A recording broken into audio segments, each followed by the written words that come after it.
من يهده الله فلا مضل له ومن يضلل فلا هادي له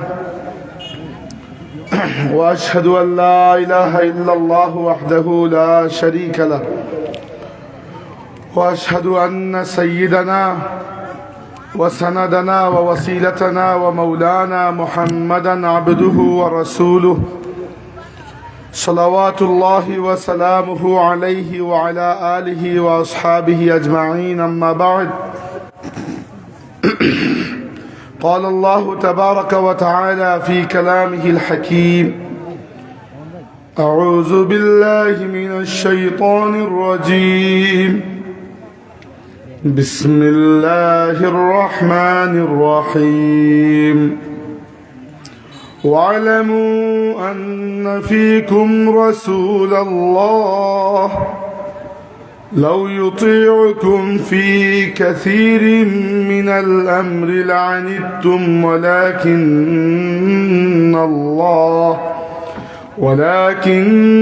الله حبب إليكم الإيمان وزينه في قلوبكم وكره إليكم الكفر والفسوق والعصيان أولئك هم الراشدون صدق الله مولانا العظيم درود شريف পড়েন صلى الله على سيدنا ومولانا محمد وعلى آله وأصحابه وسلم صلى الله على سيدنا ومولانا محمد وعلى آله وأصحابه وسلم করিমপুর ইসলামী যুব সংঘের উদ্যোগে আয়োজিত আজকের এই বার্ষিক ইসলামী সুন্নি সম্মেলনে উপস্থিত সম্মানিত সভাপতি মোহতারাম মুআজ্জাজ উলামায়ে কেরাম, সম্মানিত মুরব্বিয়ান, প্রিয় যুবকবৃন্দ, সম্মানিত আয়োজকবৃন্দ, আপনাদের সবাইকে সাথে নিয়ে আল্লাহ রাব্বুল ইজ্জতের অশেষ শুকরিয়া আদায় করি। রব্বে করিম আমাদেরকে মাহফিলে শরীক হওয়ার তৌফিক দান করেছেন, আলহামদুলিল্লাহ। আলহামদুলিল্লাহ।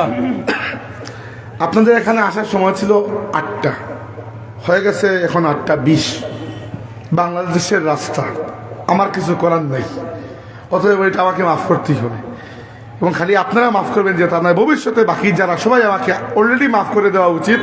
কারণ আমি বাংলাদেশের রাস্তায় চলি, এখানে যে কোনো সময় এটা সিএনজি বাঁকা হয়ে গিয়ে অথবা ট্রাকের ড্রাইভার পান খাইতে গেছে, আপনার 10 মিনিট দেরি হইতে পারে। ওই জন্য একেবারে ফিক্সড টাইম। ইদানিং দেখতেছি আমার নামের সাথে কেউ কেউ লিখতেছেন যে অমুক সময় বাদেশা ফিক্সড টাইম। বাংলাদেশে ফিক্সড কিছুই নাই আসলে। এই জন্য এতটুকু আপনারা মাফ করবেন যে দেরি হয়ে গেছে। দ্বিতীয়ত হচ্ছে আমি 1 ঘন্টা কথা বলবো, এর থেকে বেশি কথা বলা সম্ভব নয় সঙ্গত কারণে।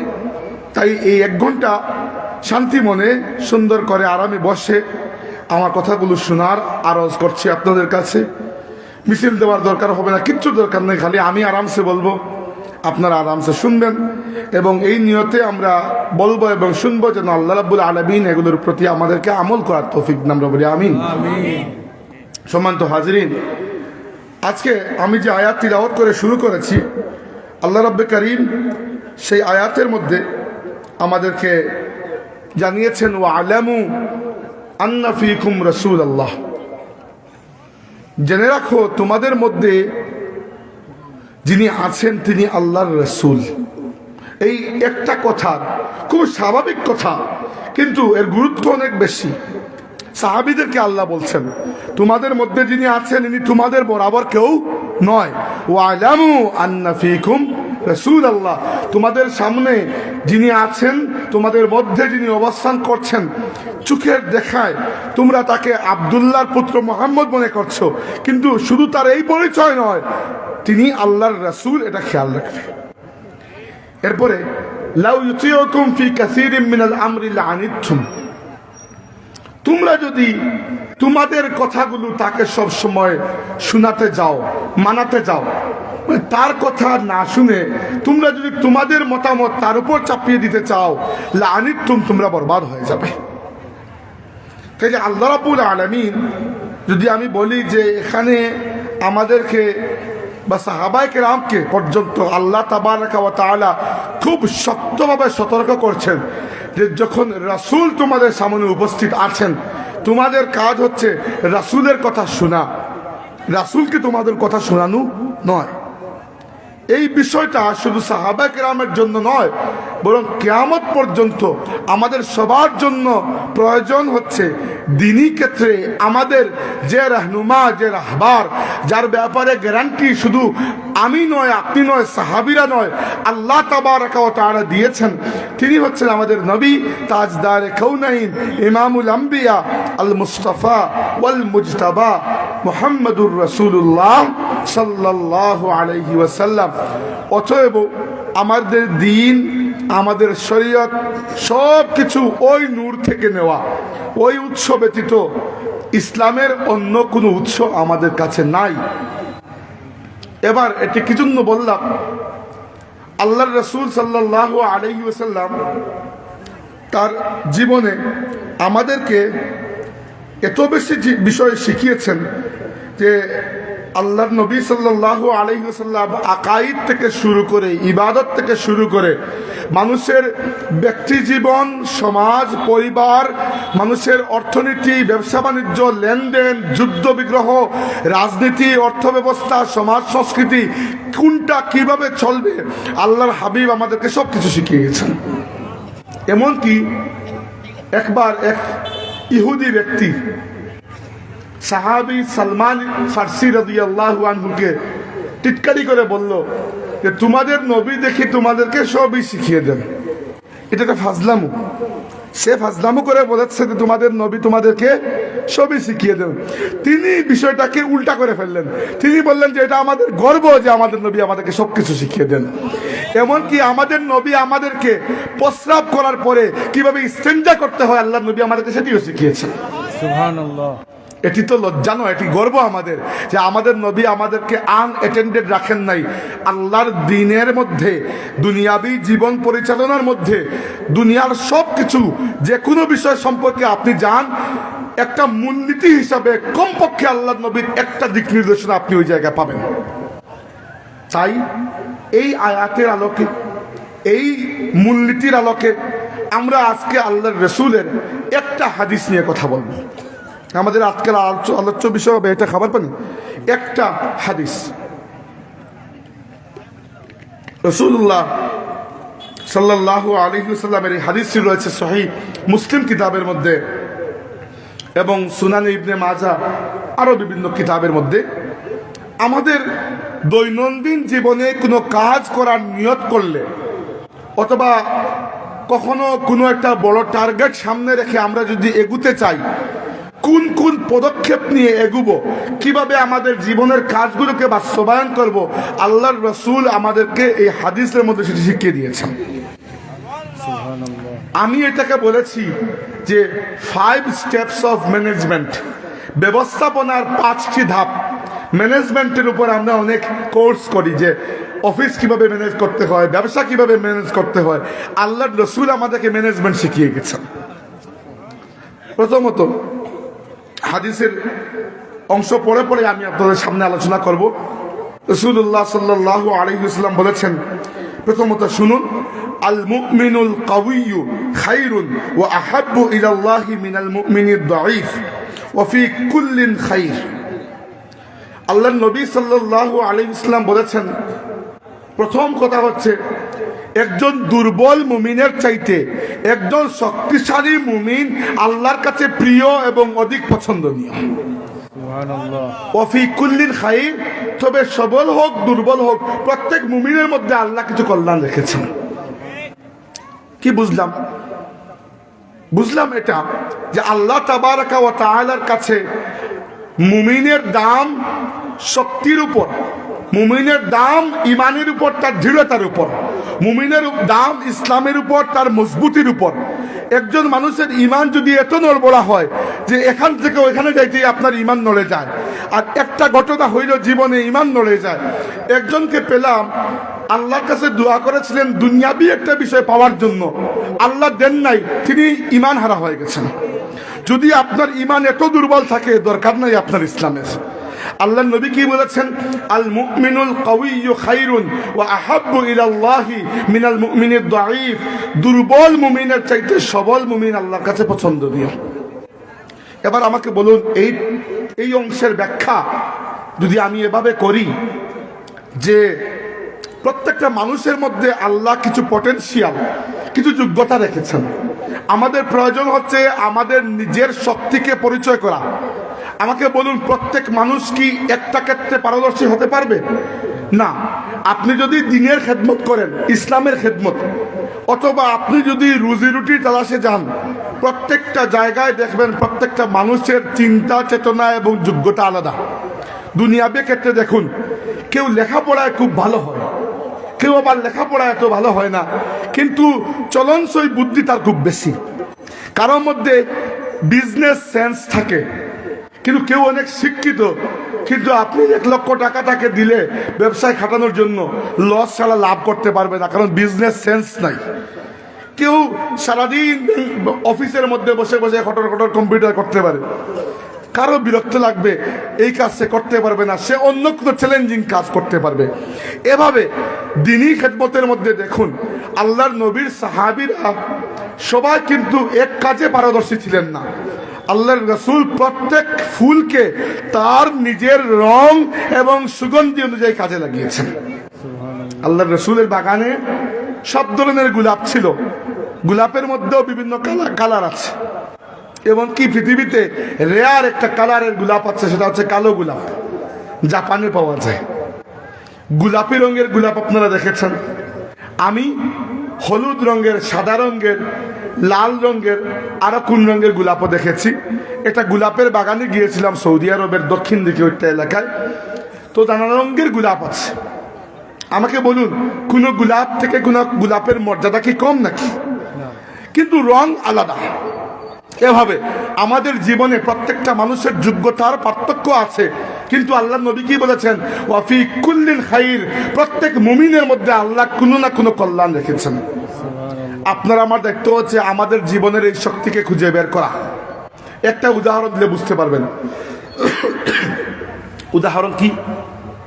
আমি যদি আপনাকে জিজ্ঞেস করি যে আল্লাহর রাসূলের সাহাবীদের মধ্যে অথবা পুরো ইসলামের ইতিহাসের মধ্যে সবচেয়ে বড় বীর সাহাবী, সবচেয়ে বড় যোদ্ধা সাহাবী কে ছিলেন? আপনি নিশ্চয়ই এক বাক্যে বলবেন খালিদ ইবনে ওয়ালিদ। খালিদ ইবনে ওয়ালিদ শুধু ইসলামের ইতিহাসে নয়, দুনিয়ার ইতিহাসের সেরা সেনাপতিদের মধ্যে একজন, সন্দেহ তো নাই। তিনি কখনো কোনো যুদ্ধে পরাজিত হন নাই। স্বয়ং আল্লাহ তাবারাকা ওয়া তাআলা ফেরেশতা জিবরাইল পাঠিয়ে তার নবীকে জানিয়ে দিয়েছেন, হে আমার নবী, আপনার সাহাবী খালিদকে আল্লাহ রাব্বুল আলামিন সাইফুম মিন সুয়ুফিল্লাহ, আল্লাহর তরবারিগুলোর মধ্যে একটা তরবারি হিসাবে আখ্যায়িত করেছেন। সুবহানাল্লাহ। খালিদ ইবনে ওয়ালিদের শক্তি কি? তার তরবারি। তার তরবারি নিয়ে তিনি কি ইসলামের কম খেদমত করেছেন? আল্লাহর রাসূলের সময় তিনি ইসলাম কবুল করার পরে প্রথমে মুক্তার যুদ্ধ করেছেন, এরপরে বাকি যুদ্ধগুলোতে শরীক হয়েছেন। খলিফা আবু বকর সিদ্দিক রাদিয়াল্লাহু আনহুর সময় পারস্য সাম্রাজ্যের সাথে যুদ্ধ, রোমান সাম্রাজ্যের সাথে যুদ্ধ, আর সবচেয়ে বড় বন্ড নবীদের বিরুদ্ধে এবং মুরতাদদের বিরুদ্ধে রিদ্দার যুদ্ধ, বিশেষ করে ইয়ামামার যুদ্ধে, আজনাজাইনের যুদ্ধে খালিদ ইবনে ওয়ালিদ যে বীরত্ব প্রদর্শন করেছেন, ইসলামের ইতিহাসে খালিদ ইবনে ওয়ালিদের মতো আর কোনো বীর নাই। এটা তো স্বীকার করেন। আমি যদি বলি একজন সাহাবী ছিলেন খালিদের মতো তরবারি হাতে বীরত্ব প্রদর্শন করা তো দূরের কথা, তিনি ভালো করে তরবারি হাতে ধরতে পারতেন না, অথচ খালিদের ভয়ে কাফিররা যেরকম থরথর করে কাঁপতো, ওই সাহাবী তিনি ভালো করে তরবারিটা হাতে ধরতে পারতেন না। ভালো যোদ্ধা হওয়া তো দূরের কথা, তিনি তরবারিটাও ঠিক মতো ধরতে পারতেন না। সেই সাহাবীর ভয়েও কাফিররা থরথর করে কাঁপতো। তার নাম হচ্ছে হাসান ইবনে সাবিত। নাম হাসান ইবনে সাবিত। খালিদ ইবনে ওয়ালিদের শক্তি ছিল তার তরবারি, হাসান ইবনে সাবিতের শক্তি ছিল তার কবিতা। প্রত্যেক যুগের নবীকে, সেই যুগের সর্বোচ্চ ইলমকে চ্যালেঞ্জ করার মতো মুআজিজা আল্লাহ দান করেন। মুসা আলাইহিস সালামের যুগে সবচেয়ে বড় ইলম ছিল জাদুবিদ্যা। আল্লাহ তাকে এমন মর্যাদা দান করেছেন, লাঠি হাত থেকে ফেললে সাপ হয়ে যেত।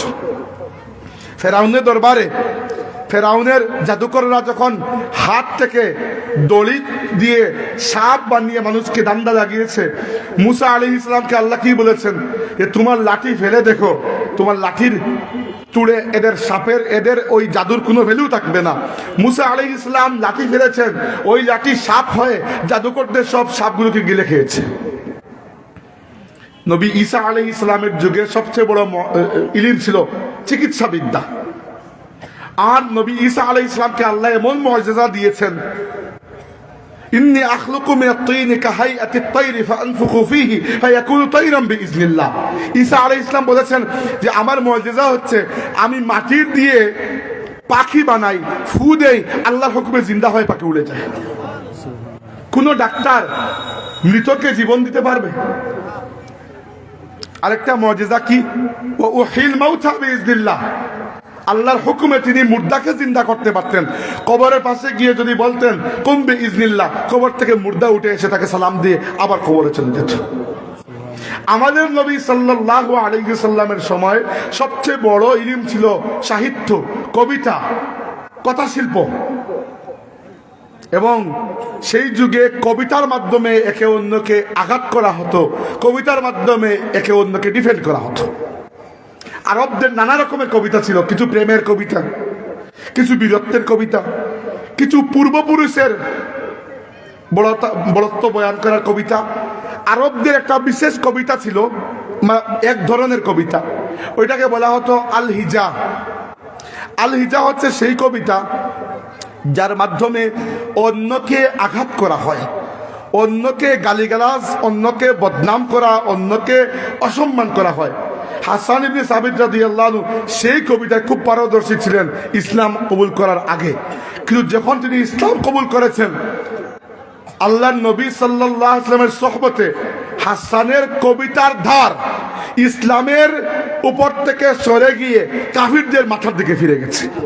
আর যখনই ইসলামের উপর কোনো আঘাত এসেছে, যেভাবে তরবারি হাতে মাঠে ময়দানে আল্লাহর দ্বীনকে পাহারা দিয়েছেন মহাবীর খালিদ ইবনে ওয়ালিদ, সেভাবে মিম্বরের উপরে উঠে নিজের কবিতার মাধ্যমে, কথা শিল্পের মাধ্যমে আল্লাহর দ্বীনকে, আল্লাহর নবীর ইজ্জত হুরমতকে পাহারা দিয়েছেন মহাবীর হাসান ইবনে সাবিত রাদিয়াল্লাহু আনহু।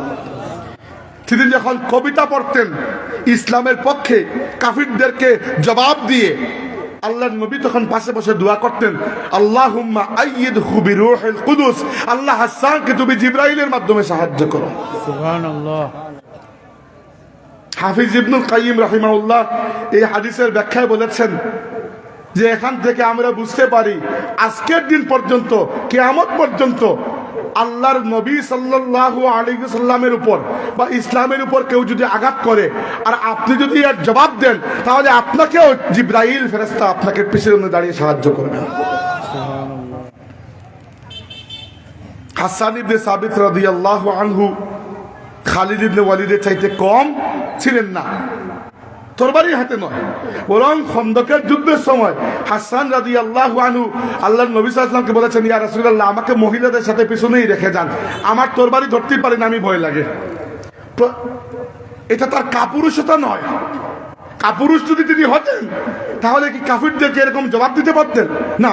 কিন্তু আল্লাহ প্রত্যেকটা মানুষকে এক কোয়ালিটি দেন না, এইটা আমাদেরকে জীবনের ক্ষেত্রেও বুঝতে হবে।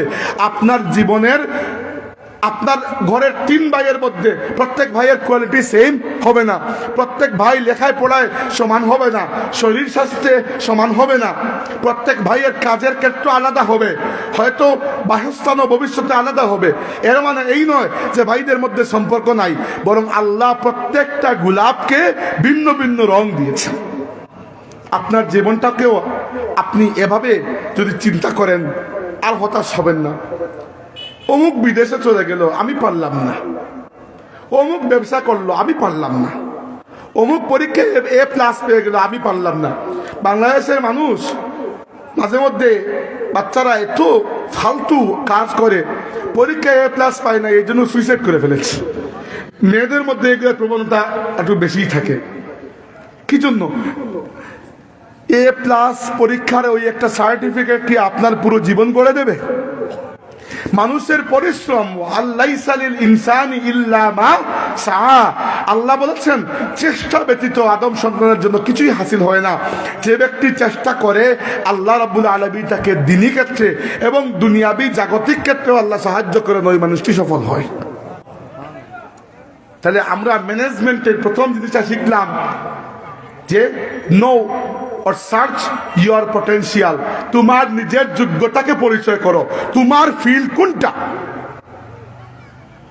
যদি দ্বীনি খেদমত করতে হয়, ইসলামের খেদমত করা মানে কি খালি ওয়াজ করা না, ইসলামের খেদমত করা একটা বিশাল বড় অঙ্গন।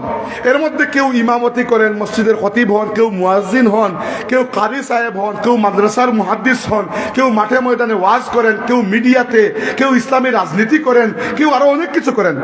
এগুলা সবই কি আল্লাহর দ্বীনের খেদমত নয়?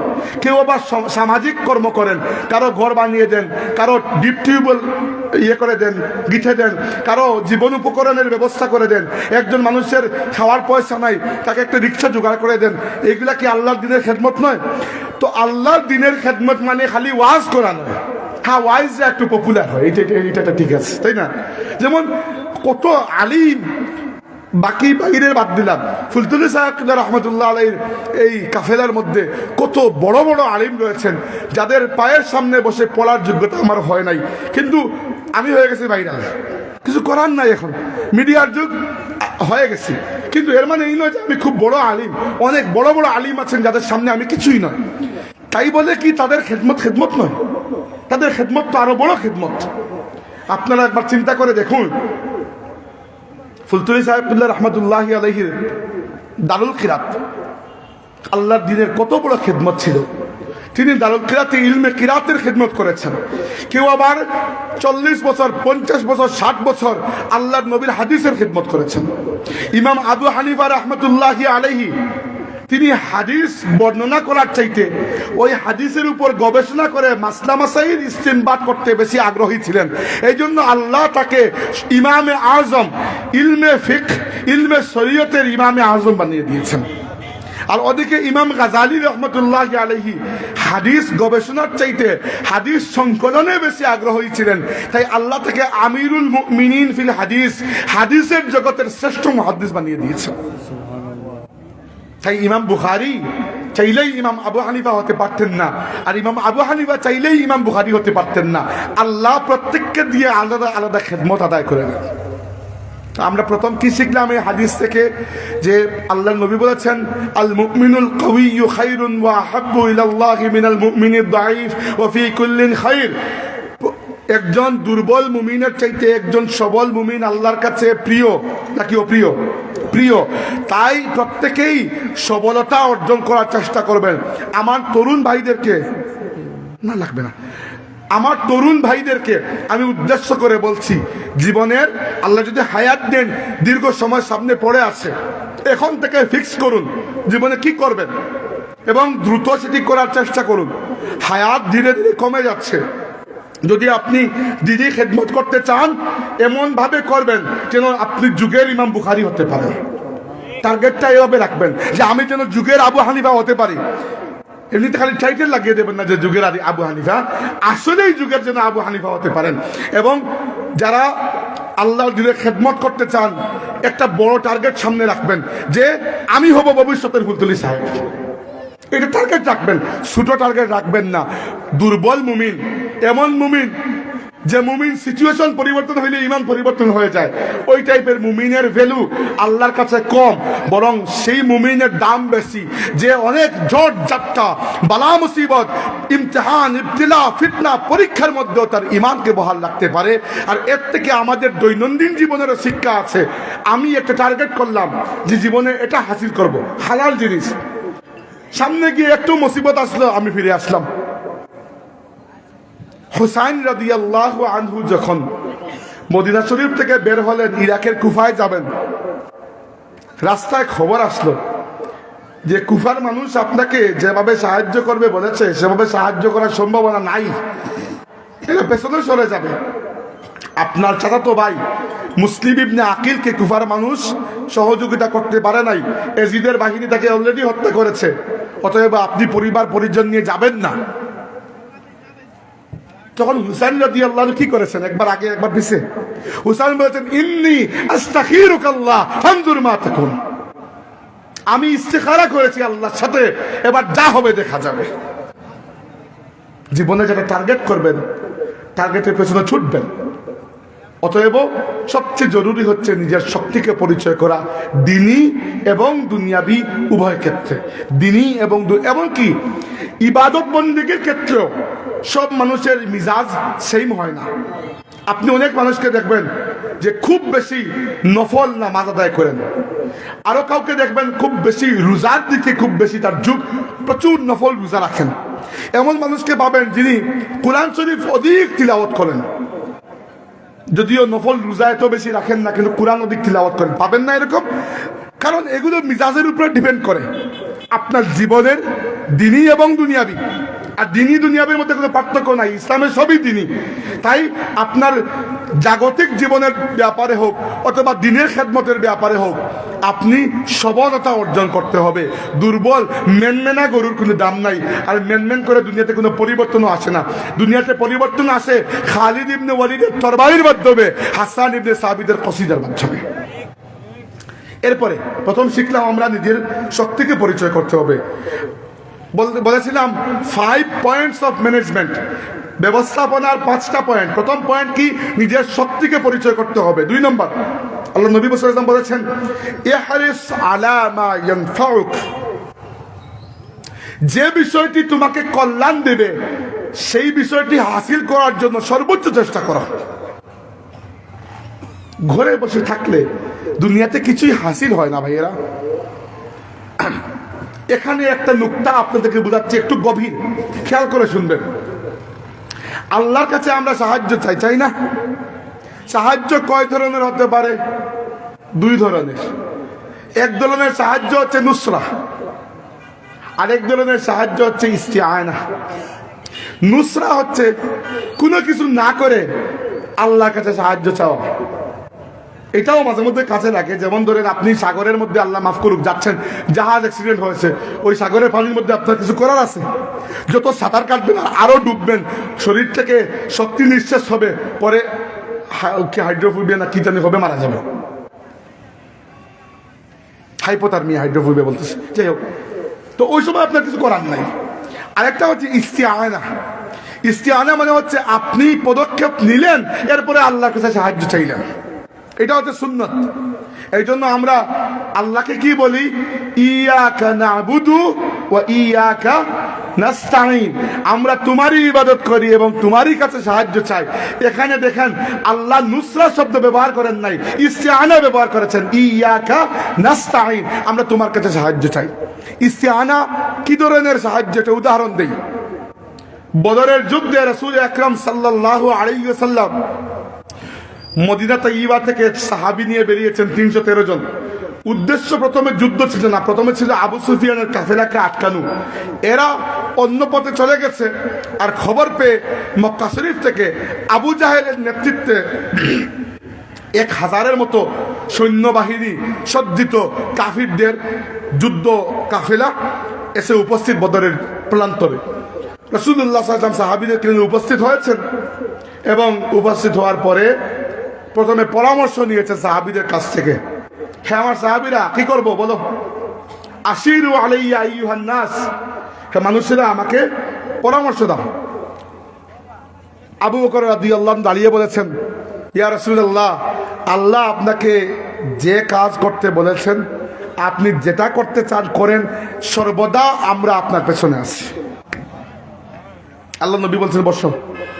আবার বলেছেন পরামর্শ দাও, কি করব? যুদ্ধ করব নাকি ফিরে যাব? উমর ইবনে খাত্তাব রাদিয়াল্লাহু আনহু দাঁড়িয়ে বলেছেন, ইয়া রাসূলুল্লাহ, আমাদেরকে জিজ্ঞাসা করার কিছু নাই, আপনি যা করেন আমরা আপনার সাথে আছি। আল্লাহ রাসূল বলেছেন বসো। আবার বলেছেন পরামর্শ দাও, কি করব? সাহাবী মিকদাদ রাদিয়াল্লাহু আনহু দাঁড়িয়ে বলেছেন, ইয়া রাসূলুল্লাহ, আমরা তো মুসা আলাইহিস সালামের উম্মত নই। মুসা আলাইহিস সালাম তার উম্মতকে বলেছিলেন জিহাদের ময়দানে আসতে, তারা বলেছে তুমি আর তোমার আল্লাহকে যুদ্ধ করে আসো, আমরা এখানে বসে আছি। ইযহাব আনতা ওয়া রাব্বুকা ফাকাতিলা ইন্না হাহুনা কাঈদুন। কোরআনের আয়াত। মুসা, তুমি আর তোমার আল্লাহকে যুদ্ধ করে আসো, আমরা পারবো না যেতে।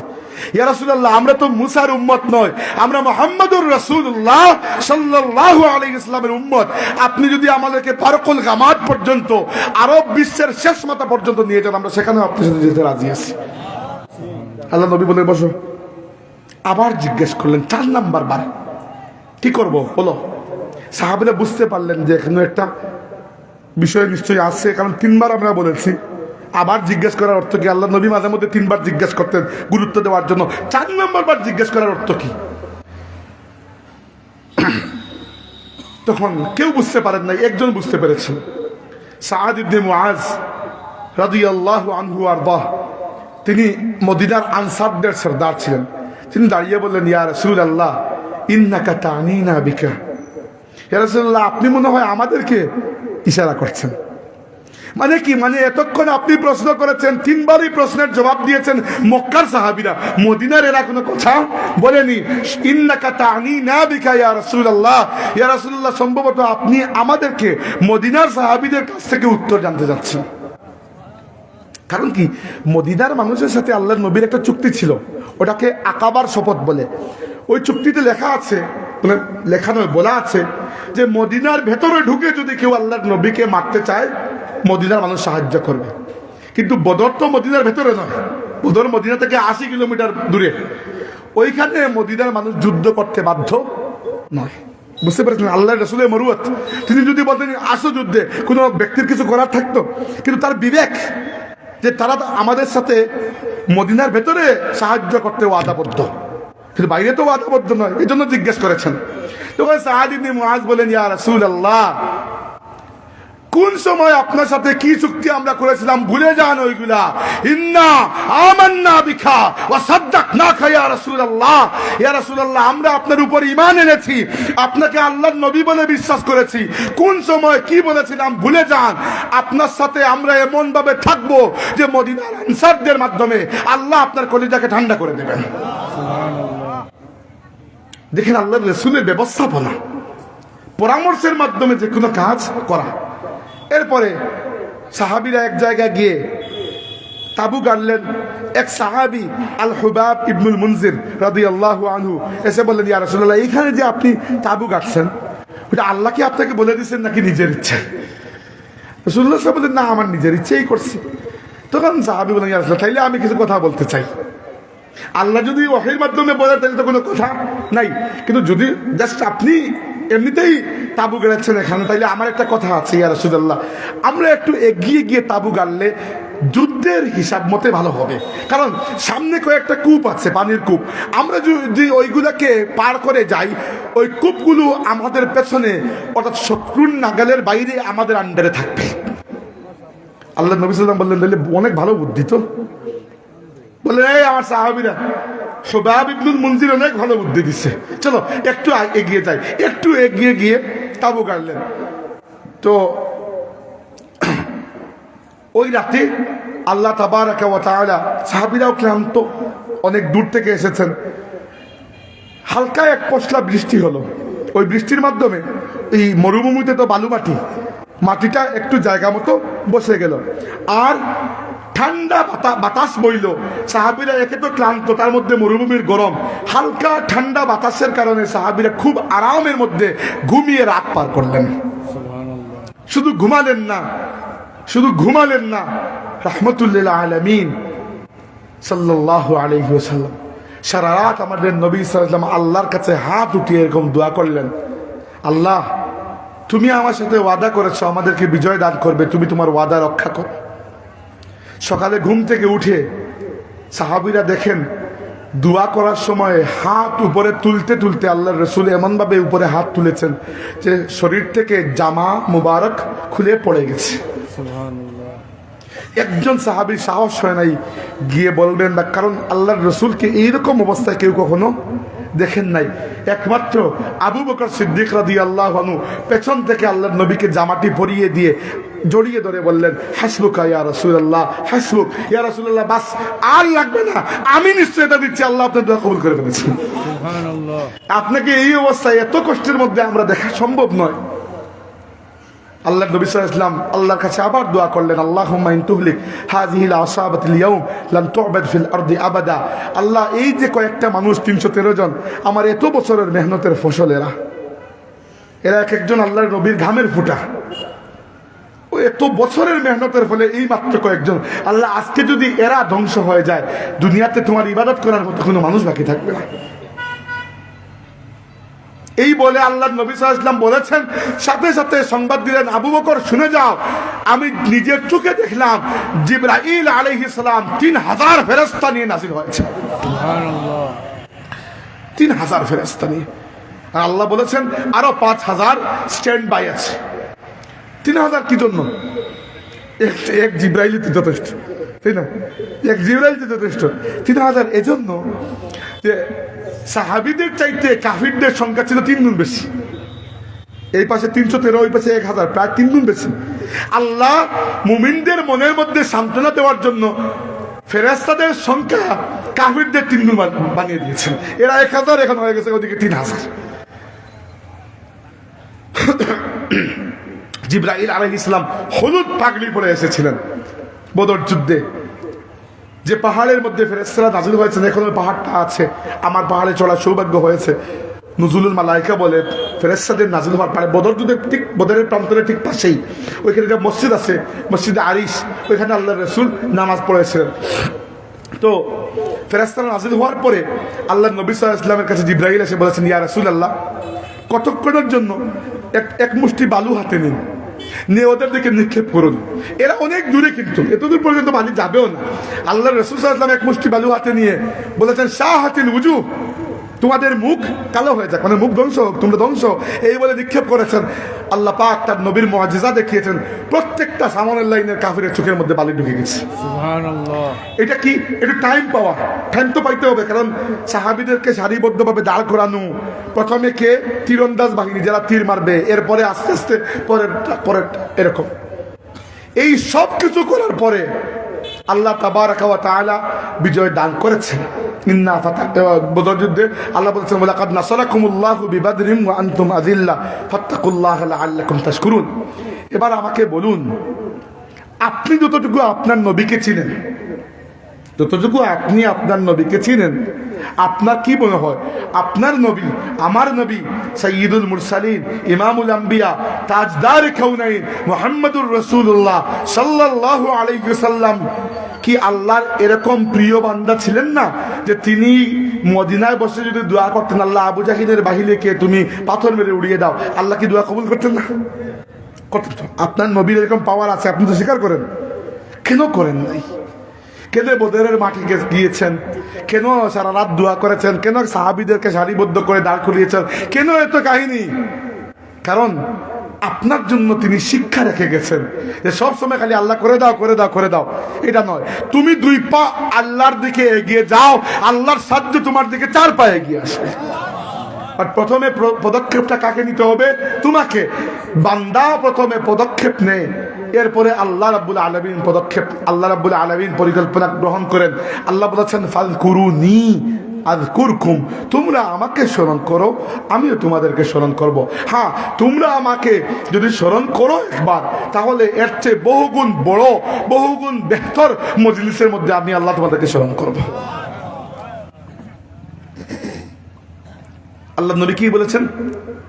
ইহরিস আলা মা ইয়ানফাউকা, হে মুমিনরা, যে কাজ তোমাকে উপকার দিবে সেটার ব্যাপারে চেষ্টা করে যাও।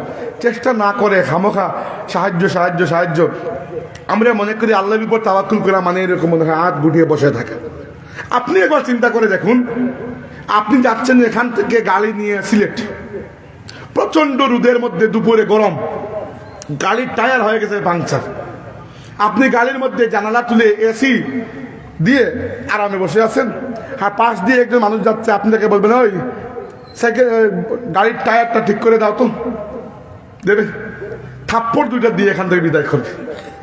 কিন্তু অপরদিকে যদি সে দেখে যে আপনি নিজে গাড়ি থেকে নেমে যে গাড়িকে একটু উপরে তুলে নিজে চাক্কাটা অনেক কষ্টে লাগাইতেছেন, আর যদি বলেন ভাই একটু হাত লাগান, সম্ভাবনা আছে সে দিতে পারে, তাই না? আপনি যদি 2 পা এগিয়ে যান, আল্লাহর সাহায্য আপনার দিকে চার পায়ে এগিয়ে আসবে। তাহলে আমরা কি শিখলাম? ইহরিস আলা মা ইয়ানফাউকা, যে কাজ তোমাকে উপকার দিবে সেই কাজের দিকে তোমাকে প্রচেষ্টা করতে হবে, চেষ্টা না করলে কিছুই পাওয়া যাবে না। এরপরে আল্লাহ নবী 3 নম্বর পয়েন্ট বলেছেন ওয়াস্তাইন বিল্লাহ।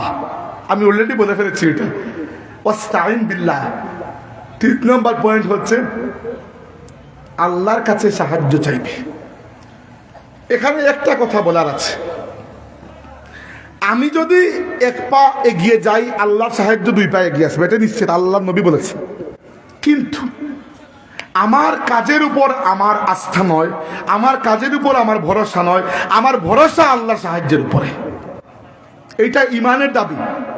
আপনি সর্বোচ্চ দিয়ে লেখাপড়া করবেন, কিন্তু পরীক্ষার রেজাল্টের জন্য নিজের লেখাপড়ার উপর বেটাগিরি না করে আল্লাহর সাহায্যের উপর আস্থা রাখবেন। আল্লাহ রাব্বুল আলামিন আপনার ইমানটাকে রক্ষা করবেন, রেজাল্ট তো ইনশাল্লাহ রক্ষা হয়ে যাবে। বুঝতে পেরেছেন বিষয়টা? অতএব এইটা মুমিনের জীবনের একটা ইমানি মাসলা। তাহলে আমরা কি শিখলাম? প্রথমে নিজের শক্তিকে পরিচয় করতে হবে যে আমার ফিল্ড কোনটা। 2 নম্বরে চেষ্টা করতে হবে, যেটা আপনাকে উপকার দিবে সেক্ষেত্রে চেষ্টা করতে হবে। সারাদিন দোকানের শাটার বন্ধ করে রাখলেন, পরে বললেন হায় রে বিক্রি তো হয় না, কেমনি বিক্রি হবে? তাই যে কাজই করুন। আমি অনেককে দেখেছি, যে এটা হাদিসের তর্জমা নয়, আমি নেই, আমার নিজের কথা বলছি, প্র্যাকটিক্যাল একটা উদাহরণ। আমাদের দেশের তরুণরা বিদেশ যাওয়ার জন্য খুবই আগ্রহী। ঠিকারি করছি না, আমি নিজেই বিদেশে থাকি। এবার বিদেশ যাওয়ার জন্য সবচেয়ে ভালো পদ্ধতি হচ্ছে লিগাল পথে যাওয়া। বাংলাদেশের মানুষ কি কারণে আল্লাহ জানে বেশিরভাগই ইলিগাল পথে যাইতে চান, আর গিয়ে এত বড় বড় বিপদের মধ্যে পড়েন, আল্লাহু আকবার, সীমা নাই। আমি ইউরোপের বিভিন্ন জায়গায় যাই, আপনারা হয়তো যারা আমাকে অনলাইনে দেখেন মাঝে মধ্যে, যে ফুলতলি সাহেবের খেদমত অনেক জায়গায় ইউরোপে ছড়ানো আছে। আমি থাকি জার্মানিতে, কিন্তু Italy, France, Spain, Portugal, Switzerland বিভিন্ন দেশে আমার সফর করা লাগে। মাঝে মধ্যে মসজিদের মাহফিল, দারুল কিরাতের মাহফিল, মূলত এই দুইটাই, মসজিদ অথবা দারুল কিরাত। মাঝে মধ্যে মিলাদুন্নবী মাহফিলও থাকে। এত বড় মাহফিল নয়, ছোট একটা জায়গার মধ্যে, মানুষও এখানে প্রয়োজন। কিন্তু যাওয়ার পরে মাঝে মধ্যে আমাদের কোনো কোনো ভাই এমন দুঃখের কথা বলেন। একজন বলেছেন যে তিনি নাকি কয়েক মাস রাস্তায় ডাকাতের হাতে, মাফিয়ার হাতে বন্দী ছিলেন, এবং এত মার তাকে মেরেছে, এবং তাকে এক্সটর্শনের মাধ্যমে পরিবার থেকে কয়েক লক্ষ টাকা নিয়ে গেছে। তিনি এমনভাবে কেঁদে কেঁদে বলেছেন আমার কাছে, তিনি বলেছেন যে ভাই, যে বেঁচে ফিরে এসেছি এটাই আল্লাহর অনেক বড় নিয়ামত। তো এজন্য দয়া করে বিদেশে যাইতে চান যান, কিন্তু আল্লাহর ওয়াস্তে লিগাল পথে যাবেন। লিগাল পথে খরচও কম, লিগাল পথে আপনার কোনো টেনশনও নাই, বুক ফুলিয়ে যাবেন, বুক ফুলিয়ে আসবেন। বাংলাদেশের মানুষ খামোখাই ইলিগাল পথে যাইতে চায়। আমাদের মানুষের অদ্ভুত অদ্ভুত অভ্যাস, আমরা কাজ করতে লজ্জাবোধ করি, ভিক্ষা করতে লজ্জাবোধ করি না। বাংলাদেশে দেখবেন যে ভিক্ষুক তিনি মাশাআল্লাহ খুব একটা আত্মবিশ্বাসের সাথে ভিক্ষা চেয়েছেন, কিন্তু কাজ করতে তো দুনিয়ার লজ্জা। ঠিক উল্টা হয়ে গেছি আমরা। অথচ আমাদের নবী সাল্লাল্লাহু আলাইহি ওয়াসাল্লাম বলেছেন, ইন্না নাবিয়াল্লাহি দাউদ আলাইহিস সালাম লা ইয়াকুলু ইল্লা বিআমালি ইয়াদিহি। আল্লাহর নবী দাউদ আলাইহিস সালাম নবী প্লাস একজন বাদশা তিনি ছিলেন, কিন্তু জীবনে কখনো নিজের হাতে রুজি না করে একটা লুকমা খাবারও তিনি খান নাই। নিজের হাতে রুজি করার এইরকম ইসলামের দাম। তলাবু কাসবুল হালালি ফারিদাতুন বাদাল ফারিদা আও কামা ক্বালা। আল্লাহর ফরজগুলো, নামাজ, রোজা, এগুলো আদায় করার পরে একজন মানুষের উপর বড় ফরজ হচ্ছে হালাল রিজিক তালাশ করা। তাই ইহরিস আলা মা ইয়ানফাউকা, যে কাজ আপনাকে সাফল্য দেবে, উপকার দেবে, এর জন্য চেষ্টা করুন। কিন্তু চেষ্টার উপর আপনার আস্থা নয়, আস্থা কিসের উপর? আল্লাহর সাহায্যের উপর। তাই আল্লাহ নবী 3 নম্বর পয়েন্ট বলেছেন ওয়াস্তাইন বিল্লাহ। সাহায্য চাইবে কার কাছে? আল্লাহর কাছে। এমন কি আরেকটা বিষয় মনে রাখবেন, যে আমরা মাঝে মধ্যে তদবির করি না, এতে চাকরির ব্যবস্থার জন্য এমপি সাহেব, মন্ত্রী সাহেব, এটা সেটা। তো আমার এক উস্তাদ বলেছিলেন বড় সুন্দর কথা, তদবির সর্বোচ্চ 2 বার করা উচিত, এর বেশি করা উচিত নয়। একবার আপনি কাউকে বললেন যে একটু দেখেন আমাকে একটা চাকরি দিতে পারেন কিনা, আমার যোগ্যতা আছে হয়তো। দ্বিতীয়বার যদি উনি দেখেন অনেকদিন কোনো রেসপন্স নাই, আপনি একবার স্মরণ করিয়ে দিতে পারেন। এর বেশি দিলে মনে হবে আপনার আল্লাহর উপর মনে হয় কোনো ভরসা নাই। এ সুন্দর লেগেছে কথাটি আমার কাছে। তিনি তার তাকওয়ার লেভেল থেকে বলেছেন, এত তাকওয়া হয়তো আমাদের মধ্যে নাই, কিন্তু কথাটি সুন্দর এই জন্য যে শেষ পর্যন্ত আপনার রিজিকের মালিক কে? আল্লাহ। বাইরে স্বীকার করুন আর না করুন, এটা সত্যি। আর যখন আপনি এই জিনিসটা বুঝতে পারবেন, জীবন থেকে 80% দুশ্চিন্তা এমনিতেই দূর হয়ে যাবে। সবচেয়ে বড় টেনশন কি? রিজিকের টেনশন নিতে, তাই না? এত লেখাপড়া, বিদেশ যাওয়া, কষ্ট করা, শ্রম দেওয়া, কিসের জন্য? পেটের জন্য। যখন বুঝতে পারবেন সে শেষ পর্যন্ত রিজিক ততটুকুই আপনি অর্জন করবেন যতটুকু আল্লাহ আপনার জন্য লিখে রেখেছেন, এর বেশিও না, এর কমও না। হ্যাঁ, আপনার কাজের মাধ্যমে এইগুলা হালাল পথে আসলো নাকি হারাম পথে, সৎ পথে আসলো নাকি অসৎ পথে, মানুষকে ঠকালেন কি ঠকালেন না, সহজ পথে আসলো নাকি কঠিন পথে, এইটা নির্ধারিত হবে। কিন্তু রিজিক কি পরিমাণ দুনিয়াতে আপনি কনজিউম করবেন, আল্লাহ আপনার জন্মের আগে আপনার তকদিরের মধ্যে লিখে দিয়েছেন। তাই এত দুশ্চিন্তা করার কিছু নাই। ইহরিস আলা মা ইয়ানফাউকা, ট্রাই হার্ড, চেষ্টা করুন, ওয়াস্তাইন বিল্লাহ, তবে ভরসা রাখুন আল্লাহর সাহায্যের উপরে। বুঝতে পেরেছেন? 3 নম্বর পয়েন্ট। 4 নম্বর পয়েন্ট আল্লাহ নবী কি বলেছেন? বলেছেন ওয়ালা তাজিজ, হাল ছেড়ে দিও না, অলসতা করো না।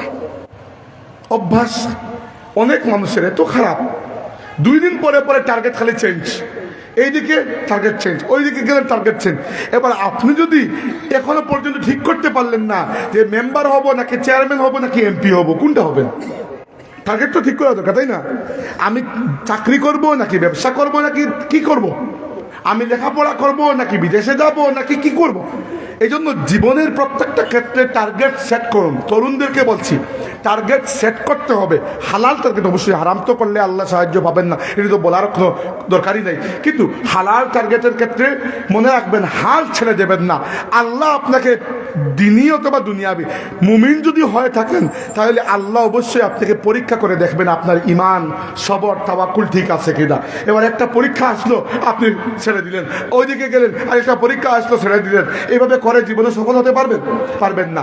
মনে রাখবেন, হাল ছেড়ে দেওয়া, হাল ছেড়ে দেওয়া এটা সাহাবীদের মধ্যে ছিল না।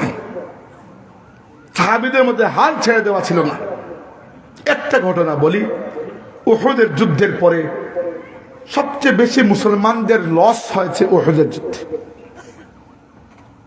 প্রায় 40-70 জন সাহাবী শহীদ হয়েছেন, তাই না? খুদ রাসূলুল্লাহ সাল্লাল্লাহু আলাইহি ওয়াসাল্লাম অন্ততপক্ষে 3 জায়গায় শরীরের এত বেশি আঘাত পেয়েছেন, মাথা মুবারক ফেটেছে, গালের উপরের হাড় ভেঙ্গে রক্ত বেরিয়েছে, এত বেশি রক্ত বেরিয়েছে।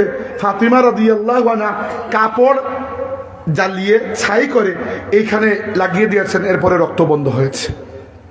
রক্ত বের হতে হতে দাড়ি মুবারক রক্তে লাল হয়ে গিয়েছিল। হামজা রাদিয়াল্লাহু আনহু শহীদ হয়েছেন, মুসআব ইবনে উমাইর শহীদ হয়েছেন, তাই না? এরকম সাহাবীরা শহীদ হয়েছেন যারা আল্লাহর নবীর পুরনো সাথী, পুরনো সাহাবী। 70 জন সাহাবী শহীদ হয়েছেন, বাকিদের শারীরিক অবস্থা খুবই খারাপ, ইনজুর্ড, রক্ত বের হচ্ছে, ক্লান্ত, পরিশ্রান্ত। ওই সময় যখন সাহাবীরা গিয়ে যুদ্ধ শেষ করে বসেছেন, শহীদদেরকে দাফন করবেন, এই সময় খবর আসলো মক্কাবাসী এমনিতে তো চলে গেছে, কিন্তু রাস্তা পরিবর্তন করে মদিনায় হামলা করার জন্য তারা আবার কুটচাল করছে। এই অবস্থায় আল্লাহ নবী বললেন, চলো আবার। এই আহত রক্তাক্ত অবস্থায় সাহাবীরা এক মুহূর্ত বিলম্ব না করে আল্লাহ নবীর সাথে আবার জিহাদের পথে রওনা দিলেন। পরে গিয়ে দেখলেন খবরটা সত্য নয়, আসলে এরা পালিয়ে গেছে, কেউ জানে এমনিতেই বলেছে। কিন্তু এই যে সাহাবীরা আলস্য করেন নাই, অলসতা দেখান নাই, হাল ছেড়ে দেন নাই, ইসলামের বিজয়ের জন্য তারা উদ্গ্রীব ছিলেন, উৎসাহী ছিলেন, অঙ্গীকারবদ্ধ ছিলেন। আল্লাহ রাব্বুল আলামিন প্রশংসা করে বলেছেন, আল্লাযীনা ইসতাজাবু লিল্লাহি ওয়া লির-রাসূলি মিন বাদি মা আসাবাহুমুল কারহ লিল্লাযীনা আহসানু মিনহুম ওয়াত্তাকাউ আজরুন আযীম। যারা ইনজুর্ড হওয়ার পরে, আহত, রক্তাক্ত, ক্লান্ত, পরিশ্রান্ত অবস্থায় আল্লাহ এবং রাসূলের ডাকে জিহাদের জন্য সাড়া দেয়, আল্লাহ রাব্বুল আলামিনের কাছে তাদের জন্য মহান পুরস্কার রয়েছে। অতএব দয়া করে দিনী এবং জাগতিক কোনো ক্ষেত্রে খুব অল্পতে হাল ছেড়ে দেবেন না। আল্লাহ আপনাকে পরীক্ষা করবেন।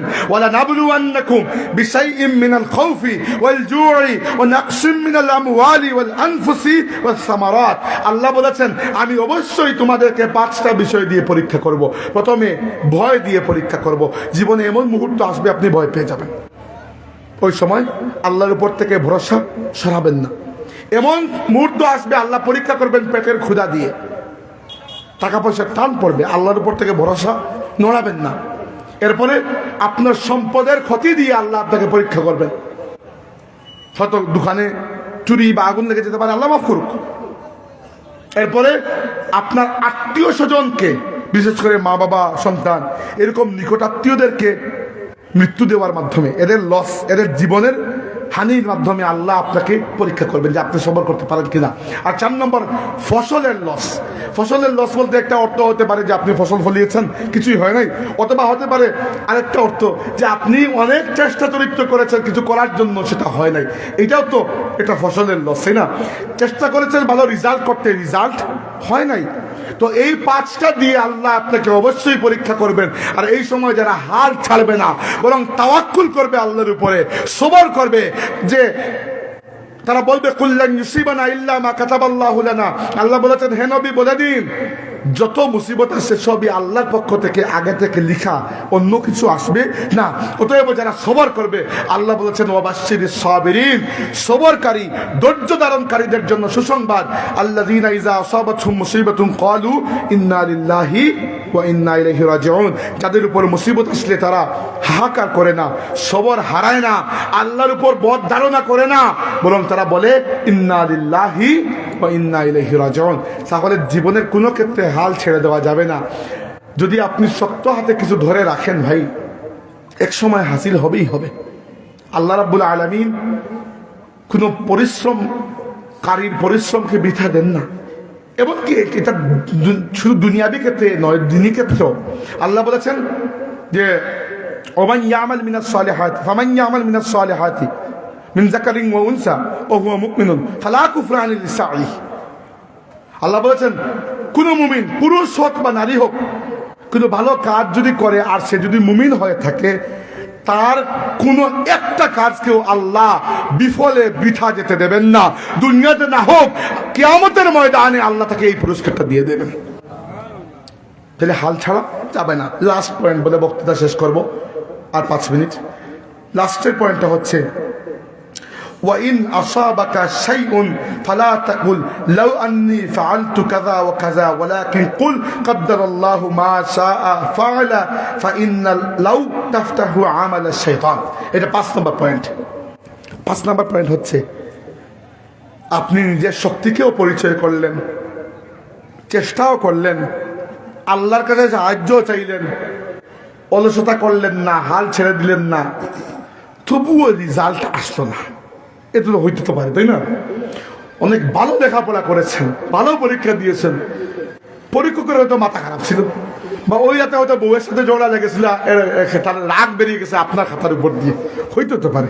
ভাগ্য অনেক ক্ষেত্রে আপনার জীবনের ক্ষতি হতে পারে, আল্লাহ মাফ করুক। হয়তো দেখা যেতে পারে কোন পাশের মার্কেটে শর্ট সার্কিট লেগে আগুন লেগে খামোখা আপনার দোকানটা পুড়ে গেছে, আল্লাহ মাফ করুক, হতে তো পারে। এই সময় আল্লাহ নবী বলেছেন কি, ফাইন আসাবাকা শাইউন, এরপরেও যদি কোনো মুসিবত আসে, এই সব কিছু করার পরেও, ফালা তাকুল লাউ আন্নী ফাআলতু কাযা ওয়া কাযা, কোনো সময় এটা বলবে না যে যদি আমি এটা করতাম এটি হতো, যদি ওটা করতাম না ওটা হতো না, এটা বলবে না। বরং বলবে কাদ্দারাল্লাহু মা শাআ ফাআল, আল্লাহর তাকদীর, আল্লাহ যা লিখে দিয়েছেন তাই হয়েছে। কেননা ফাইন্না লাউ তাফতাহু আমালা শাইতান, কারণ যদি যদি যদি এই যদি শব্দটি শয়তানের দরজা খুলে দেয়। কত সুন্দর কথা, চিন্তা করে দেখুন একবার। আল্লাহ রাসূল কি বলেছেন আপনাকে? আপনার নিজের শক্তিকে, শক্তিশালী মুমিন আল্লাহর কাছে প্রিয়, তাই নিজের শক্তিকে পরিচয় করা দরকার। আপনার শক্তি কোন জায়গায়, শক্তি অর্জন করা দরকার। 2 নম্বর আপনি চেষ্টা করবেন। 3 নম্বর আল্লাহর উপর ভরসা করবেন। 4 নম্বর হাল ছেড়ে দেবেন না। এরপরেও তো হতে পারে ভাগ্যের মধ্যে, তকদিরের মধ্যে লেখা যে আপনি ফেল হবেন। জীবনের ক্ষেত্রে লেখাপড়া হোক, কাজ কাম হোক, ব্যবসা বাণিজ্য হোক, দিনী খেদমত হোক, যে কোনো কাজ, অনেক মেহনত করেছেন, এবং এক্সিট পুলে মনে হচ্ছে যে আপনি এবার এমপি হয়ে যাবে, তবুও পরবর্তীতে দেখা গেছে আপনি 450 ভোটের জন্য ফেল করে ফেলেছেন। কি করবেন? মাঝে মধ্যে হয় এরকম, তাই না? সবাইকে আমি বলছি দিনী এবং দুনিয়াবি, যদিও দিনী এবং দুনিয়াবি আলাদা নয়, কিন্তু তবুও আলাদা করে বুঝাচ্ছি। কোনো ক্ষেত্রে হতে পারে আপনার তাকদীরের মধ্যে আল্লাহ ফেইলিয়র, ব্যর্থতা লিখে রেখেছেন। ওদের যত চেষ্টা করুন, দোয়া করুন, হয়তো ব্যর্থতা আসবে। এই সময় কোনো অবস্থাতেই এটা বলবেন না যে হায় হায় যদি এই কাজ না করে ওই কাজ করতাম, তাইলে এইটা না হয় ওইটা হতো। এটা বলবেন না, বলবেন কদ্দার আল্লাহ, আল্লাহ যা লিখে রেখেছেন, আল্লাহ যা চেয়েছেন সেটাই হয়েছে। কারণ যদি করা, প্রাথমিকভাবে যদি আপনি করবেন সমস্যা নাই, কিন্তু এইরকম বারবার যদি করা, এটা শয়তানের রাস্তাকে খুলে দেয়, তাকদীরের উপর থেকে আপনার বিশ্বাসকে সরিয়ে নেবে। তাই তাকদীরের উপর বিশ্বাস, তাকদীর আমাদের ইমানের একটা অবিচ্ছেদ্য অংশ কিনা? আমানতু বিল্লাহি ওয়া মালাইকাতিহি ওয়া কুতুবিহি ওয়া রুসুলিহি ওয়াল ইয়াউমিল আখিরি ওয়াল কদরি খাইরিহি ওয়া শাররিহি মিনাল্লাহি তাআলা। আমরা ঈমান আনি তাকদীরের উপর, তাকদীরের ভালোটাও আল্লাহর পক্ষ থেকে, মন্দটাও আল্লাহর পক্ষ থেকে। অতএব আল্লাহর নবী বলেছেন যদি করবেন না, যদি এটি করতাম ওটি হতো। আল্লাহ আপনার তাকদীরে আগে থেকেই লিখে রেখেছেন আপনি কি করবেন, কি হবে। কিন্তু যেহেতু আপনি তাকদীরে কি লিখেছেন জানেন না, তাই আপনি চেষ্টা করবেন। হ্যাঁ, কোনো মানুষ এরকম হতে পারে, একজন এসে বললেন ইয়া রাসূলুল্লাহ, আল্লাহ যদি তাকদীরে লিখিয়ে রাখেন যে আমি জান্নাতি না জাহান্নামী, তাহলে আর আপনি আমল করে কি লাভ? আল্লাহ রাসূল বললেন তাহলে কি রেখেছেন আল্লাহ বলো তো, বলতে পারবেন? আল্লাহ আপনার তাকদীরের উপর আপনার বিচার করবেন না, আল্লাহ আপনার আমলের উপর আপনার বিচার করবেন। তাকদীরে কিছু বিষয় ফিক্সড। আপনার মা বাবা কে হবেন, এবার আপনার মা বাবা যদি খারাপ হয়, কিয়ামতের দিনে আল্লাহ আপনাকে জিজ্ঞেস করবেন না যে এই মা বাবা নিচ্ছ কেন, আমি তো নেই না, তুমি নিচ্ছ, তাই না?